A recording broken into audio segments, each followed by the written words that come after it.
مالک کائنات بے نیاز ہے اللہ جل شانہ نے وہ کچھ آپ کو میری ذہن نشین کر دیا، اپنے پیارے نبیوں کے ذریعے اللہ نے وہ کچھ بتلا دیا جو قیامت کی صبح تک ہونے والا ہے۔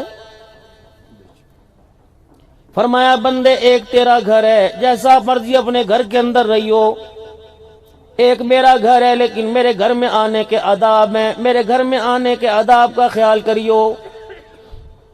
جب تیرے گھر میں تیرے بھائی کی بات نہیں چلتی، تیرے گھر میں تیرے بھائی کی، تیرے رشتہ دار کی بات نہیں چلتی، تو گھر کا 100% خود مختار مالک ہے، تیرے علاوہ کسی کا حکم نہیں چلتا، تو پھر ایمانداری سے بتا جب تیرے گھر میں کسی کا حکم نہیں چلتا تو میرے گھر کے اندر آ کر میرے علاوہ کسی کی اور بات کیوں کر رہا ہے؟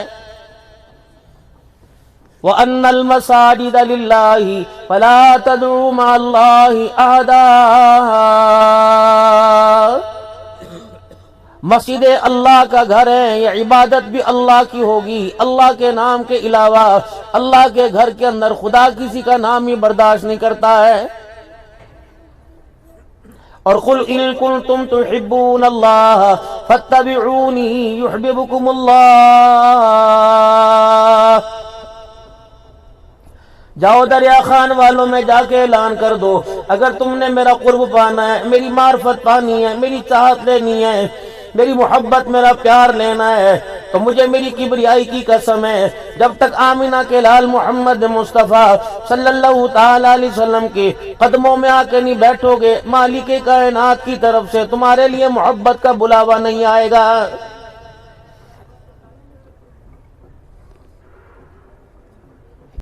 انسان کہیں کا ہو، کہیں کا رہنے والا ہو، امیر ہو، غریب ہو، بڑا ہو، چھوٹا ہو، بادشاہ ہو، فقیر ہو، اگر اللہ کے رسول صلی اللہ علیہ وسلم کے مبارک زندگی سے ہٹ کر خدا کو پائے گا، نہ خدا ملے گا، نہ آخرت کی کامیابی ملے گی۔ فرمایا میرا محبوب اعلان کر دے، میری محبت لینے کے لیے، میری معرفت لینے کے لیے، میرا قرب لینے کے لیے، مجھے پانے کے لیے تیری اتباع کو قیامت کی صبح تک شرط قرار دے دیا ہے۔ جب تک کلمہ نہیں پڑا تھا آزاد تھے، جو تمہارے دل میں آ رہا تھا کر رہے تھے، لا الہ الا اللہ محمد الرسول اللہ صلی اللہ تعالی علیہ وسلم۔ جب آپ نے میں نے کلمہ پڑھ لیا، رب اکبر کی قسم ہے، قدم اٹھانا تو دور کی بات، پلک جھپکنے کے اندر بھی ہم اللہ کے حکم کے پابند ہو گئے۔ اب تیری آنکھ تیری مرضی کا نہیں دیکھ سکتی، زبان تیری مرضی کا نہیں بول سکتی، اب تیرا ہاتھ اپنی مرضی کا پکڑ نہیں سکتا، پیر مرضی سے قدم نہیں چلا سکتا، چل کے جا نہیں سکتا، دماغ تیری مرضی سے سوچ نہیں سکتا، دل تیری مرضی خواہش سے دھڑک نہیں سکتا۔ یہ سارے کے سارے اعضاء کو کلمہ پڑھنے کے بعد تو نے اللہ سے وعدہ کر لیا کہ یا اللہ میں نے اپنی جن جان، اپنے اعمال کو سارا کا سارا تیرے حوالے کر دیا۔ فرمایا میرے بندے جسے میں حلال کہوں گا تجھے حلال کہنا پڑے گا، جسے میں حرام کہوں گا تجھے حرام کہنا پڑے گا۔ کیا اس بات پر مانتا ہے؟ اس بات کو ماننے گا میں تو، اگر تو اس بات پہ یقین لے کے آئے گا، میں تجھے خوشحالیاں دوں گا، پریشانیاں تیرے سے دور کروں گا، میں تجھے آرام والی زندگی عطا فرماؤں گا، میں تجھے سکون قلبی عطا فرماؤں گا، میں تیری اولاد کو تیرا فرما بردار بناؤں گا۔ پھر میرے بندے نظارہ دیکھتا جانا، ہاتھ تیرا ہوگا، مٹی زمین کی میری ہوگی، ہاتھ لگانا تیرا کام ہوگا، میں تیرے ہاتھ لگانے کی برکت سے مٹی کو بھی سونا بناؤں گا۔ لا الہ الا اللہ، لا الہ الا اللہ دکھا نہیں سکتے، محمد الرسول اللہ چھپا نہیں سکتے۔ لا الہ الا اللہ اندر کا یقین ہے، محمد الرسول اللہ صلی اللہ علیہ وسلم اندر کے یقین کا اظہار ہے۔ لا الہ الا اللہ جڑ ہے، محمد الرسول اللہ درخت ہے۔ انسان اپنے ایمان لانے کا، اپنے مسلمان ہونے کا میرے عزیزو اظہار کرے گا، محمد الرسول اللہ۔ اتنا انسان کو اس کی ذات میں، اس کے کمال میں، اس کے حال میں جتنا انسان کو مکلف بنایا، انسان کو اسی درجے کے اندر محنت کرنے کو کہا، نتیجے کے بارے میں سوچنے کا نہیں کہا۔ نتیجہ تو اللہ نے اپنے ہاتھ میں لے رکھا ہے، لیکن کتنی بد نصیبی کی بات ہے آج میرے محترم دوستوں بزرگوں، اللہ اکبر، امتحان بعد میں ہو رہا ہے، کام بعد میں ہو رہا ہے، نتیجہ پہلے نکال کے بیٹھا ہوا ہے۔ میرا کام تو تھا، میری ذمہ داری یہ تھی اس کے حکم کے اوپر لبیک کہہ دینا۔ نتیجہ کیا نکلے گا، اچھا نکلے گا برا نکلے گا، یہ میرے اختیار میں نہیں، یہ اختیار میرے اللہ کا ہے۔ میں تو ظاہر میں مکلف ہوں میرے عزیزوں، میں تو ظاہر کے اندر کر سکتا ہوں، باطن جانے، باطن کا حال جانے اور خدا جانے۔ مجھے تو ظاہر کے اندر ایسا بنایا، تیرے کردار کو دیکھنے والا جب تیرے کردار پہ نظر ڈالے، تیرے کردار سے، تیری صورت سے، تیری سیرت سے، تیرے اعمال سے، تیرے جھکنے سے، تیرے اٹھنے سے، تیرے بیٹھنے سے، ہر دیکھنے والے کو اللہ یاد آ جائے۔ حضرت امام احمد بن حنبل رحمت اللہ تعالی علیہ جب آپ کو جیل کے اندر قید کر دیا گیا، جس بھی نماز کا وقت ہوتا احمد بن حنبل رحمت اللہ تعالی علیہ نماز کی تیاری کرتے، وضو کرتے اور پوری تیاری کے ساتھ جیل کے دروازے پہ آ کے کھڑے ہو جاتے۔ بار بار آپ کو جیلر کہتا، بار بار آپ کو کوتوال کہتا، اوے اللہ کے بندے تیری سمجھ میں نہیں آتا، تو قید میں ہے، جیل میں بند ہے، تالا باہر لگا ہوا ہے، چابی میرے پاس نہیں، کھول سکتا تو نہیں، لیکن کیا کروں تو ہر دفعہ یہاں کے کھڑا ہو جاتا ہے۔ فرمایا تجھے پتہ نہیں اذان کی آواز سننے کے بعد بیٹھنے کا حکم نہیں ہے؟ کہ مدنی کریم صلی اللہ تعالی علیہ وسلم کے بارے میں یہ نہیں سنا؟ سیدہ عائشہ رضی اللہ تعالی عنہ فرماتی ہیں ہمارے پاس ایسے بیٹھے ہوتے جیسے ہمارے ہی ہیں، کسی اور کے نہیں ہیں۔ جب بلال اذان دیتا، اذان کی آواز سن کر ہمارے پاس اس طرح اٹھ کے چلے جاتے جیسے ہمیں جانتے ہی نہیں ہیں۔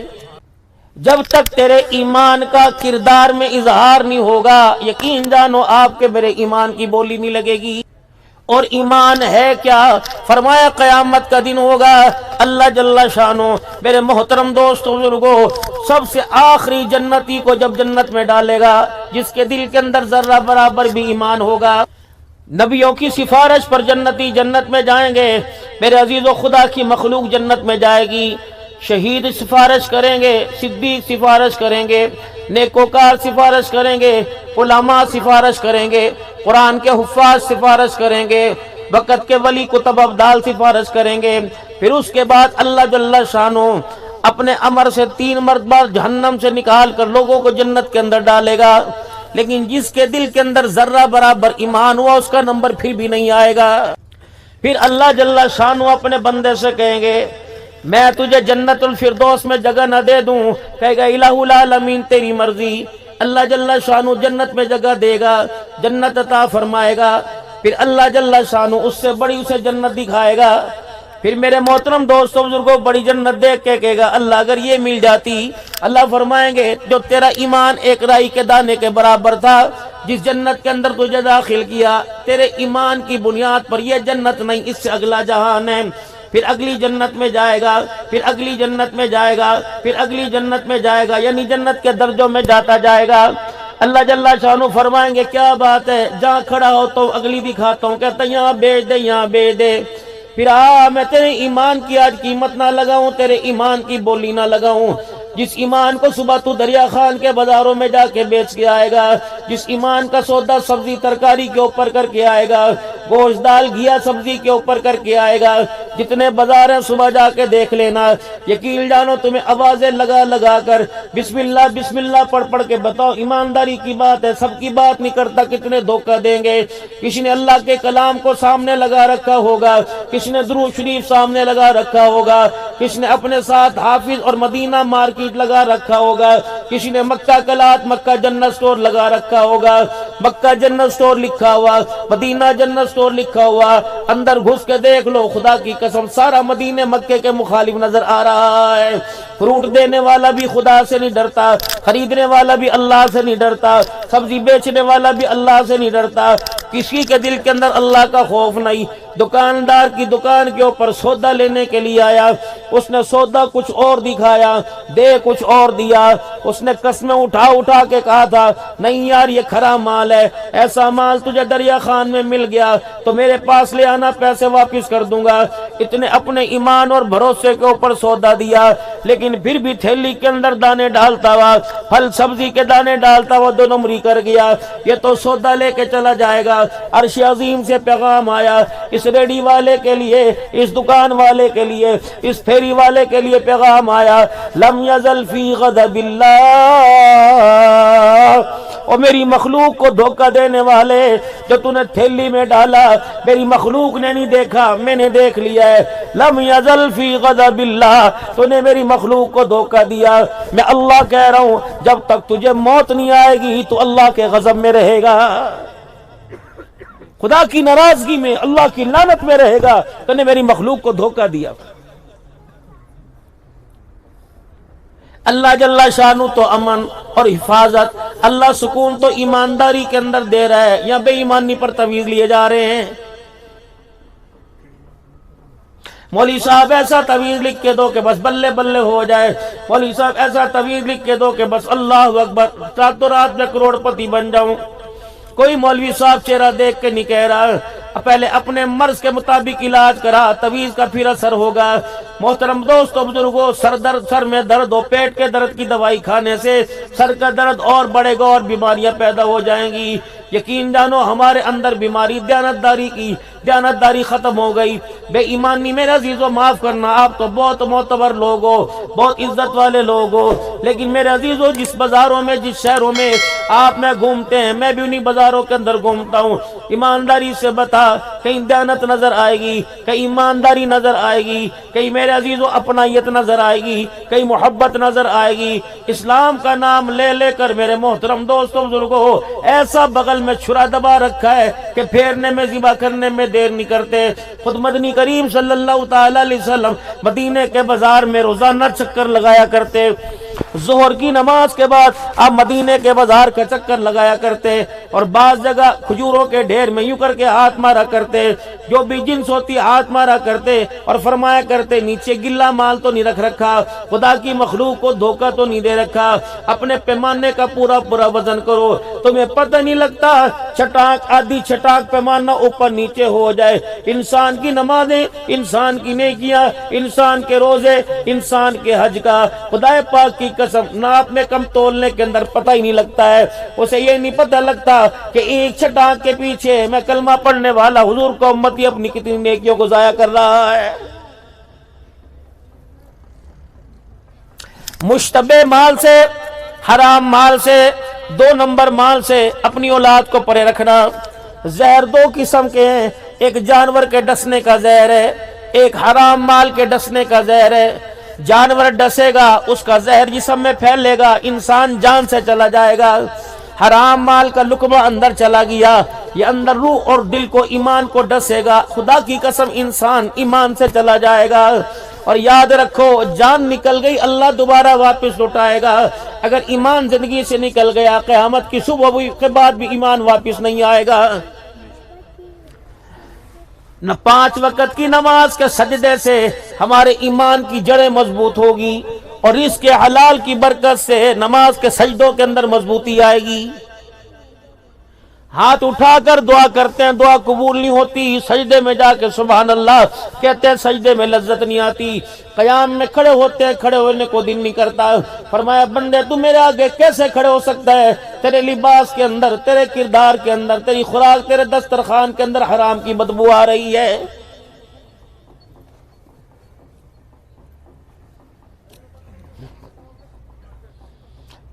محمد عربی صلی اللہ تعالی علیہ وسلم کے چاچے کا بیٹا، آپ بیت اللہ شریف کے اندر بیٹھے ہوئے تھے، ایک میت کو، ایک جنازے کو اونٹ پر لاد کے لے کے آئے۔ ابن عباس رضی اللہ تعالی عنہ بیٹھے ہوئے تھے، اور احرام کی حالت کے اندر وہ میت تھی۔ کہا اے رسول اللہ صلی اللہ علیہ وسلم کے چاچے کے بیٹے، ایک مسئلہ ہماری سمجھ کے اندر نہیں آ رہا، انتہا درجے کے ہم پریشان ہیں۔ کہا کیا ہوا؟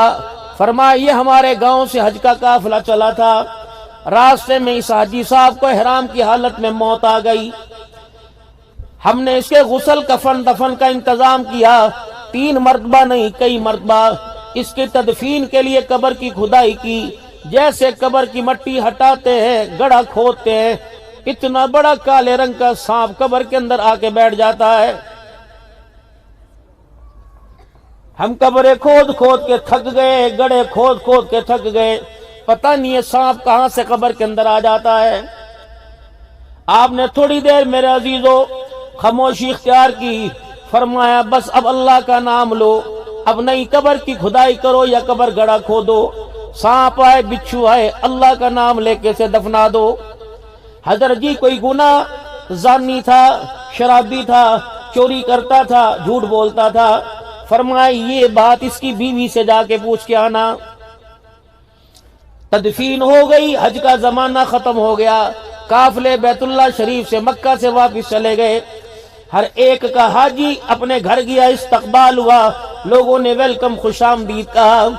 وہ عورت بھی اپنے گھر والے کو لینے کے لیے گاؤں سے باہر آئی اور کہنے لگی او حاجیوں کے قافلے والو، میرا گھر والا بھی تمہارے ساتھ تھا۔ سب نے افسردگی میں، پریشانی کے اندر اللہ اکبر مرجھائی ہوئی صورت میں یہ کارگزاری سنائی کہ تیرے گھر والے کا رستے میں انتقال ہو گیا، احرام کی حالت میں فوت ہوا، اسی حالت میں دفن کر دیا گیا۔ لیکن ایک بات سمجھ میں ہماری نہیں آئی، اس کے لیے جس جگہ بھی ہم نے قبر کی کھدائی کی، کالے رنگ کا سانپ قبر کے اندر آ گیا، سمجھ نہیں آیا، بس اتنا کہنا تھا۔ گھر والی کی زبان سے نکلا انا للہ و انا الیہ راجعون، یہ تو اس کے ساتھ ہونا ہی تھا۔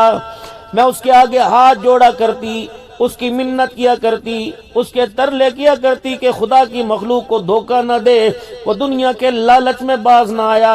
کا کیا کام کرتا تھا؟ اللہ اکبر، کا میرے گھر والے کا جنس کا کام تھا، خرید و فروخت پرچون کا کام تھا۔ اللہ اکبر، دکان کے اوپر اس نے تھوڑے تھوڑے سیمپل رکھے ہوئے تھے، سامان تو اس نے گھر کے گودام میں رکھا ہوا تھا، سیمپل کچھ اور دکھاتا، اور جب وہ سیمپل پسند آتا، سودا ہو جاتا، اپنے ملازم کو گھر وہ گٹو لینے کے لیے بھیجتا، تو ملازم جلدی گھر آتا، اس گٹو اس بورے کا منہ کھولتا، اس میں سے 2 کلو جو نکال کر باقی 2 کلو مٹی بھر دیتا۔ فرمایا میرے بندے، تو نے میرے بندوں کو کھانے میں دھوکہ دیا، میں نے تیرے سے روئے زمین پر قبر کی جگہ کو ہی چھین لیا ہے۔ کتنا کھا لو گے؟ ہر کوئی کہتا ہے بچوں کے لیے، ہر کوئی کہتا ہے بچوں کے لیے، ہر کوئی کہتا ہے پیچھے والوں کے لیے۔ مرنے والا مر گیا، دریا خان کے اندر بیٹھے دعا کر رہے ہیں، پیچھے واسطے تو بہت کچھ کر گیا، پیچھے والوں کے لیے بہت کچھ کر گیا، آگے کیا کر کے گیا؟ اللہ اکبر، اس گڑھے کے لیے، اس تنہائی کے گھر کے لیے، ان بچھوؤں کے گھر کے لیے، سانپوں کے گھر کے لیے روزانہ قبر آواز دے کے کہتی ہے اوے بے فکرہ ہو کے زندگی نہ گزار، میں تنہائی کا گھر ہوں، میں کیڑوں کا گھر ہوں، میں مکوڑوں کا گھر ہوں، سانپ بچھوؤں کا گھر ہوں، میرے اندر آ جا، عمال سوکھے لے کے آئیو، عمل اچھے لے کے آئیو تو ماؤں سے زیادہ پیار دوں گی، ورنہ میری بدسلوکی کو دیکھے گا سارا جہان تجھے دیکھ کے پناہ مانگے گا، تجھے قبر میں پہلی رات بھی چین نہیں آئے گا۔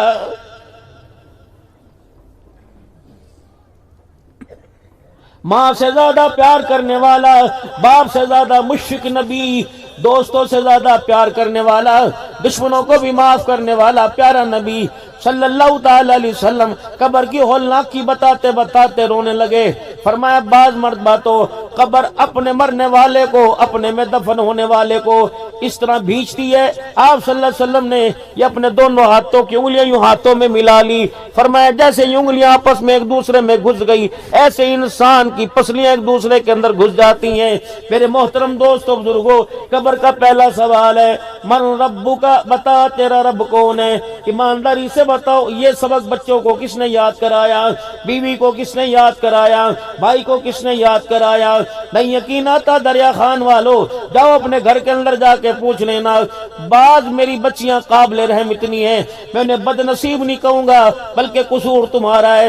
کئی بچیاں ایسی ہیں خدا پاک کی قسم انہیں پاک ہونے کا طریقہ ہی نہیں آتا ہے۔ اس نے تو اپنی جان جوکھوں کے اندر ڈال رکھی ہے، پورے دریا خان کی ذمہ داری اس کے سر کے اوپر ہے۔ خالہ کا کام یہ کرے گی، ماسی کا کام یہ کرے گی، پھپھی کا کام یہ کرے گی، ابا کا کام یہ کرے گی، تائے کا کام یہ کرے گی، بجلی کے بل یہ جمع کرا کے آئے گی، گیس کے دفتر میں شکایتیں یہ کرنے جائے گی، نادرا کے دفتر میں تمہیں یہ کھڑی نظر آئے گی، پاسپورٹ کے دفتر میں تمہیں یہ نظر آئے گی، بازاروں کے اندر تمہیں یہ نظر آئے گی۔ اللہ نے تو اسے بڑی سوکھی زندگی عطا فرمائی تھی، فرمایا اے میری بندی اب تو مہینے میں 10-11 دن ناپاک رہے گی، ان 10-11 11 دن کی نمازوں کو ہی میں نے تیرے سے معاف فرما دیا، حج تیرے پہ فرض کوئی نہیں، اگر تیرے ساتھ کوئی محرم نہیں ہے، تیرا کوئی بالغ نہیں، تیرا بیٹا نہیں، تیرا بھائی نہیں، تیرا شوہر، تیرا باپ کوئی نہیں، وہ بندہ جس سے تیرا نکاح جائز نہیں تیرے لیے محرم ہے، اگر وہ کوئی نہیں تو اللہ نے حج والا فریضہ ہی تیرے پر سے اٹھا لیا ہے، جہاد تیرے اوپر فرض کوئی نہیں۔ اللہ اکبر، تیرے ذمہ تو 4 کام تھے، 5 وقت کی نماز پڑھنا، اپنی شرمگاہ کی حفاظت کرنا، اپنے گھر والے کی عزت کرنا، رات کو مصلی پہ کھڑے ہو کے دکھا دینا۔ حضور نے فرمایا عورت جو 4 کام کر کے آئے گی، میں محمد سارے نبیوں کا سردار ضمانت دے رہا ہوں، قیامت کے دن وہ عورت جنت کے 8 دروازوں سے جنت میں داخل ہو جائے گی۔ یہ ذمہ داری تھی اس کی، لیکن ہم نے انہیں کن کن الجھنوں کے اندر ڈال دیا۔ اسے نہانے کی فکر نہیں، نماز پڑھنے کی فکر نہیں، سر کھجانے کی فکر کوئی نہیں، اس کے پاس ٹائم ہی کوئی نہیں۔ دریا خان والوں، مجھے تمہارے مزاج کا پتہ نہیں، لیکن بڑے شہروں کے اندر چلے جاؤ، اسکولوں کے باہر لکھا ہوا ہے 18 مہینے کا بیبی آپ ہمیں دے دیجئے، جسے نہ حق نہ آوے، نہ موت نہ آوے، نہ کھانا آوے، نہ پینا آوے۔ میرے محترم دوستو بزرگو، آپ اسے اسکول کے حوالے کر رہے ہو، کم سے کم 4-5 سال تو صبر کرتے، 5-6 سال تو صبر کرتے۔ ماں اپنے بارے میں بتلاتی میں کس اسکول کی پرنسپل ہوں، باپ اپنے بارے میں بتاتا میں کس اسکول کا ہیڈ ماسٹر ہوں۔ باپ نے ساری زندگی میرے عزیزو اپنے بچے کو اپنے پاس نہ لگایا، گود میں اٹھانے کا وقت نہ فرصت نہ ملی۔ ماں نے ہمیشہ دوسروں کی گود کو ترجیح دی، اپنی گود میں بچے کو آباد نہ کیا۔ تو پھر اب بڑے ہو کے تویز مانگ رہی ہیں، دعا فرما دو بچہ خرچہ نہیں دیتا، دعا فرماؤ بچہ چھوڑ کے جا رہے ہیں، دعا فرماؤ بچہ یہ کر کے جا رہے ہیں۔ میں نے کہا بیٹے کیا بات ہے؟ کہ یہ سبق عبدالحنان نے نہیں پڑھایا، راؤ راحت نے نہیں پڑھایا، حسینی صاحب ظفر اللہ نے نہیں پڑھایا، مولوی عمران نے نہیں پڑھایا، یہ سبق مجھے میرے باپ نے پڑھایا ہے، یہ سبق مجھے میری ماں نے پڑھایا ہے۔ جس وقت مجھے ابا کی ضرورت تھی، میرا باپ تو مجھے چھوڑ کے سعودیہ چلا گیا تھا۔ جس وقت ہر لمحے مجھے میرے باپ کی ضرورت تھی، اس وقت تو میرا باپ سارا دن گھر نہیں آتا تھا۔ رات کو 2 بجے اللہ اکبر میری ماں فون کر کے کہتی تھی اکبر رو رہا، اصغر رو رہا، یہ منا رو رہا، ابا کہہ رہا۔ اسے میرے پہ ترس نہیں آیا بچپن میں، آج بڑھاپے میں مجھے اس کے اوپر ترس نہیں آ رہا ہے۔ یقین جانو اگر تم نے اپنے بچوں کو اپنی پہچان بچپن میں نہ کرائی تو 55 سال کی عمر میں تمہارا بچہ تمہاری پہچان کرنا بھول جائے گا، یہ کمروں کے پاس سے گزر جائے گا، تم آوازیں دیتے دیتے تھک جاؤ گے، تمہاری آواز پر لبیک نہیں کہے گا، کہ تمہاری آواز پر آ کر تمہارا حال نہ پوچھے گا۔ خدا کے واسطے کم سے کم زندگی کے ابتدائی 6 سال 7 سال اپنے بچوں کو اتنی اپنائیت دو کہ روٹی کے بغیر گزارا ہو جائے، کپڑوں کے بغیر گزارا ہو، ماں باپ کے بغیر ایک سانس بھی گزارنا مشکل ہو جائے۔ یہ سارا دن باہر دھکے کھا رہے ہیں، ماں جیسی خدا کی رحمت اور باپ جیسی اللہ کی نعمت کو چھوڑ کر انہیں پیاری کوئی نہیں۔ تم ہو گیا کلون جتنے مرضی ہو گئے، بہت پڑھے لکھے لوگ ہو، بڑے علاقے کے معتبر لوگ ہو، لیکن جسے اپنی اولاد کے کردار کے بارے میں فیصلہ کرنا نہیں آیا، اللہ کی قسم اس سے بڑا جاہل کوئی نہیں۔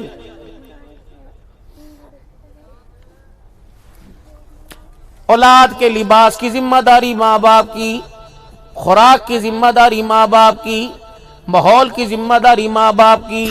قسم اٹھا کے بتاؤ ان تینوں ذمہ داریوں میں پاس ہوئے یا فیل ہوئے؟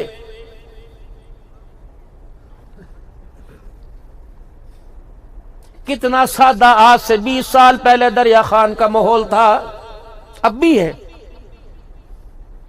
بڑی سادگی ہوا کرتی تھی۔ اب تو ماشاءاللہ مارکیٹ کے اندر چھوٹے بچوں کا وہ لباس متعارف کرایا جا رہا ہے جس کو دیکھ کر باپ کو حیا آئے یا نہ آئے، آسمان کے فرشتوں کو حیا آ گیا ہے۔ نام بیٹی کا فاطمہ، نام بیٹی کا فاطمہ بطول۔ آج کے دور کی فاطمہ کو سر پہ دوپٹہ، چہرے پر نقاب پسند نہیں آتا، کٹا پیٹا لباس پہن کے فخر کر رہی۔ 1450 سال پہلے کی فاطمہ جس کے نام کے ساتھ باپ کا نام محمد الرسول اللہ صلی اللہ علیہ وسلم لگا۔ حضرت علی رضی اللہ تعالیٰ عنہ فرماتے ہیں میں گھر آیا تو میں نے فاطمہ کو پریشان پایا، چہرے کی رنگت اڑی اڑی پائی۔ میں نے فاطمہ سے پوچھا بی بی تجھے بھوک لگی؟ تجھے روٹی نے پریشان کر دیا کہ نہیں نہیں؟ بیماری نے تجھے پریشان کر دیا؟ نہیں نہیں۔ علی کے گھر کی تنگ دستی نے تجھے پریشان کر دیا؟ نہیں نہیں۔ کہ اے علی ان ساری چیزوں کی تو اللہ کی قسم مجھے رتی برابر بھی پریشانی کوئی نہیں، مجھے ڈر لگ رہا ہے اے علی، میں نے مدینے میں عورتوں کے جنازے اٹھتے دیکھے، علی مجھے ڈر لگ رہا ہے کہ میرا جنازہ بھی ایسے اٹھے گا۔ حضرت علی رضی اللہ تعالیٰ عنہ کہنے لگے تو نے کیا دیکھا؟ کہ عورت کو چرپائی پہ ڈالا، اوپر چادر ڈال دی، جنازگاہ کی طرف قبرستان کی طرف لے گئے۔ علی خدا کے واسطے میرے بارے میں کچھ سوچ، علی اللہ کے واسطے میرے بارے میں سوچ، میرا جنازہ ایسے نہ اٹھانا۔ حضرت علی کہنے لگے کیوں؟ اے علی جب میں چرپائی پہ ملٹا کر چادر دے کر مجھے لے جایا جائے گا، کتنوں کی نظر میری چرپائی پر، کتنوں کی نظر میری جسامت پر، کتنوں کی نظر میرے قدکاٹ پہ پڑے گی۔ علی جا کر خدا سے ملاقات ہوگی، علی محمد مصطفیٰ سے ملاقات ہوگی، اتنے لوگوں کی نظر پڑ گئی تو میں اپنے ابا کو جا کے اپنا چہرہ کیسے دکھاؤں گی؟ کون لوگ تھے جن کی نظر سے فاطمہ بچ رہی تھی؟ سیدنا صدیق اکبر، حضرت عمر، حضرت عثمان، حضرت طلحہ، حضرت زبیر، حضرت سعد، یہ وہ لوگ تھے جن کو دیکھ کر آسمان کے فرشتے بھی حیا کرتے تھے۔